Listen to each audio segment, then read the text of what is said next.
So to start, we kind of need to define media. What is media? It's kind of a super big, broad term, right? Now, media, where does it come from?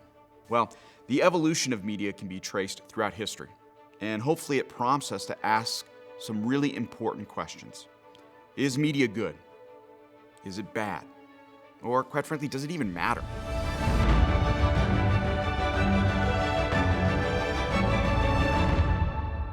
The year was 1985. I sat in a packed movie theater with my dad. The lights dimmed, and immediately I was immersed into something that I had never seen before. Inside the movie theater, I watched these images on screen. The adventures of a young Marty McFly, a teenager struggling to fit in, not only in his own time, but quite frankly, any time. The lights came up as Huey Lewis sang Power of Love and Back in Time, and I knew from that point that something powerful had just happened, that I wanted to make movies. I didn't know why, but I realized that what I was watching was powerful. So film had subconsciously affected me in ways that I couldn't quite process as a 5-year-old. But the fact remained that I understood that media was powerful, and I knew this, and I wanted to be a part of it. A peer of mine, Dr. Bob Dixon, often says that media is the information currency of our day. So over the pandemic, the entire modern world has recognized and attempted to harness the power of media. So just some things to kind of put this in perspective. Subscriptions to online streaming platforms have reached 1.1 billion, okay? That's crazy. Now, almost everyone has a mobile TV in his or her pocket. This right here, this phone, this has essentially become kind of an additional appendage. So I think as for Christ followers, this should be a red flag. And hopefully it prompts us to ask some really important questions. Is media good? Is it bad? Or quite frankly, does it even matter? So my favorite filmmaker is Steven Spielberg. And in his epic war film, Saving Private Ryan, what he does in this film is something that is often used in narrative filmmaking. And what it is he starts the beginning of that film at the end, where you've got an older Private Ryan, and he's there looking at the gravesite of some of his fallen soldiers and his comrades in arms. And he contemplates everything that happened during World War II. The whole film takes place. We see him go through his whole life. And then it comes back to the end. And in filmmaking, this is called a wraparound. So what I'd like to do is I'd like to address, as a wraparound, the last part of the question first. Does media matter? So to start, we kind of need to define media. What is media? It's kind of a super big, broad term, right? Well, it encompasses a wide variety of fields. But simply put, media is any way an individual or group communicates their message to influence the masses. Now, you might be saying, okay, that's cool. Media is something that's only existed for the last 10 or 15 years. It hasn't really been, maybe the last century. It hasn't really been around that long. Well, the evolution of media can be traced throughout history. So you had Egyptian hieroglyphics, theater and debates within Greek society. Then you had the invention of the printing press in the 14th century. And then in 1888, George Eastman pioneered the photographic film. And then in the 21st century, you have the birth of social media. And then through the last century, obviously the growth of the internet. Now, media, where does it come from? It's born out of culture. So Dr. Grant Horner describes it this way. He says, culture is what is produced from humanity in a futile attempt to understand the world. For those of you at home playing the Latin bingo game, my kids are big into Latin because we do homeschool, and please, no judgments. And within that, Latin is a big part of it. So the word culture in Latin comes from the word cultus, and this means to plant or grow things out of the earth. And what grows from culture? Worldviews. Now, you probably hear that term a lot, worldview, but what does worldview mean? Horner continues, he states it this way: it's the overarching view of the world, not the physical, but how one views philosophically, an all-encompassing perspective on everything that exists and matters to one person. So, it's the filter that each of us use to process the messaging we receive. It's important because worldviews shape and inform our experiences of the world around us. Now, as an example, I often use with students to kind of help understand this. I'm a movie guy. Sorry, you're going to get a lot of movie references. So, is the movie National Treasure. So one of Nicolas Cage's more tempered roles. And in it, they're on the search. They've kidnapped, if you've seen the movie, and if you haven't, I'll give you a little recap here. So they steal the Declaration of Independence. And in it, they realize that there's a map on the back of the Declaration of Independence. And so what do? They take these glasses that were created by Ben Franklin, these colored glasses, and within it, they're able to adjust different lenses on the glasses. And when they do that, those lenses then help them to be able to see and decipher a map on the back of the Declaration of Independence. So it's very similar. Our worldview is like that. It helps you to understand and be able to gauge the things that are going on around you, the different messages that you're receiving. So the driving force behind culture is a desire for meaning. That's what everyone wants to know. Who am I? What's my purpose? What happens to me when I die? I know this because I work in the entertainment industry a lot. And I can't tell you how many people I interact with that are drawn to that industry because of the fact that they're looking for something. They want to know their purpose. I hear that all the time. That's why actors take on these different roles, because they want to feel like there's somebody else and they have purpose. The world uses media as a microscope to explore the human condition. Individually, people are desperately searching for meaning. So good films, TV shows, and songs get it right when they tell the truth about the human condition, our brokenness, our innate sinfulness, and our inability to save ourselves. And then they show the consequences of sin. Although often unacknowledged, an awareness of our need for a Savior is revealed in humanity's art. And you can be like, really? That's true? Well, yeah. So I'll give you some examples. Films like Star Wars, The Matrix, Harry Potter, The Terminator focus on a chosen one, a singular character whose powers are so strong, they're destined to save the world.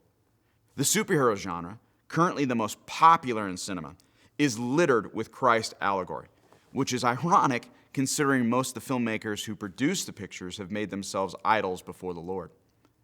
Philip Ryken, in his book Art for God's Sake, writes, "Modern and postmodern art often claims to tell the whole truth about the pain and absurdity of human existence. But that's only part of the story." So, Christians are commanded to share the good news of Jesus Christ and his redemptive work. The whole true story. Now, not all redemptive films or TV will do this by means of a conversion scene. I mean, I'm sure you've seen that, but they will tell a story that communicates truth about our relationship to our Creator. This biblical worldview is in stark contrast to secular worldviews because, again, we know the whole story. So, media always revolves around a story. Now, whether that's TV, books, music, social media, it all revolves around a story. So it's important to have an understanding of what makes a true story. Secularist Christopher Booker's has an influential work on story entitled The 7 Basic Plots, Why We Tell Stories. He says there are only 7 basic narrative plots in all of storytelling. These frameworks get recycled repeatedly. So the 7 are overcoming the monster, rags to riches, the quest, voyage and return, rebirth, comedy, tragedy. Then, in 1954, author Foster Harris created a list where he claimed there were only 3 types of stories. He broke it down to these 3: happy ending, unhappy ending, and tragedy. Then, recently, the University of Vermont used a super powerful computer program to analyze data from over 1,700 fiction stories. The purpose of this was to track the emotional content of the plot. They described building happy emotions as rise and sadder emotions as fall. The results concluded that there were 6 basic types. So here's the 6 basic types. Rags to riches, which would be rise. Riches to rags, which would be fall. Man in a hole, which would be fall to rise. Icarus, who flew too close to the sun, which would be rise to fall. Cinderella, rise, fall, rise. Oedipus, which is fall, rise, fall. He was a tragic hero in Greek mythology. Now you might be saying, Matt, we get it. There's some nerds who have too much time, too much free time on their hands. What do I care? I don't care about this. You'd be missing the point, okay? The world understands the value and importance that story can have on an individual, which is why they're willing to scientifically study its impact. Now, you might be saying, okay, great. That's the world's perspective on storytelling. It's cool, whatever. But is there any kind of Christian analysis or breakdown of the major stories? Well, it's nice of you to ask. Christian educator Andrew Pudewa has talked about this at great length, and he states that there's 4 major stories. Number 1, whole stories. This is a story where the good guy is good and the bad guy is actually bad. These are enjoyable stories because in the end, the good guy wins. So an example of this would be Air Force One, Die Hard, Harry Potter, Lord of the Rings, Luke Skywalker in A New Hope, and the 1979 Superman. Not to be confused with the newer Superman iterations that don't hold to this. Number 2, healing stories. These stories also have good guys that are good and bad guys that are bad. But the good doesn't always win like you think it should. So an example of this is It's a Wonderful Life. George Bailey never beats Mr. Potter. The town helps him. You've got Book of Eli. Denzel Washington's character delivers a Bible strictly from memory. Number 3, broken stories. These stories, again, have good guys that are good and bad guys that are bad. However, the bad guy wins, thus they're broken. An example of this would be Avengers: Infinity War.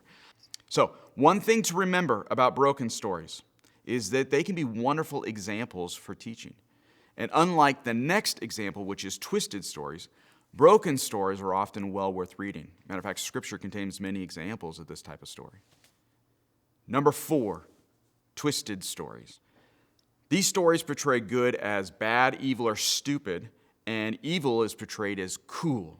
Now, let's be honest, these stories can be really dangerous, and we want to be careful. An example of these, a couple of these, and I'll be honest with you, the first one, Ocean's 11. I actually enjoy the movie. It's a lot of fun. Butch Cassidy and the Sundance Kid, which I'll reference a little bit later on. These are fun movies, but we have to think about what they're portraying. They're portraying the bad guys as good. Now, I'll be honest with you. In real life, we'd never root for a bunch of guys to go steal money from a casino or rob a bunch of banks. We wouldn't do that. So why is it then that in film or TV that we root for those people? I would propose a 5th story, if I may be so bold, to add to Pudewa's collection. The 5th one would be redemptive stories, where the protagonist starts out as bad, only to be redeemed as good through a series of events.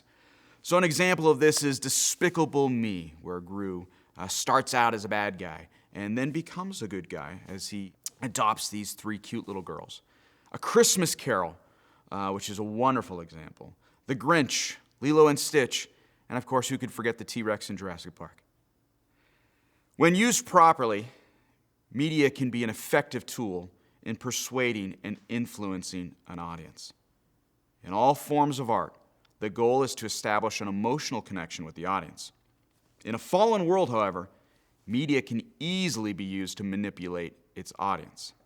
We see this tendency every election cycle. Commercials for tax hikes are disguised by pictures of cute school children. These emotional messages are designed to manipulate voters.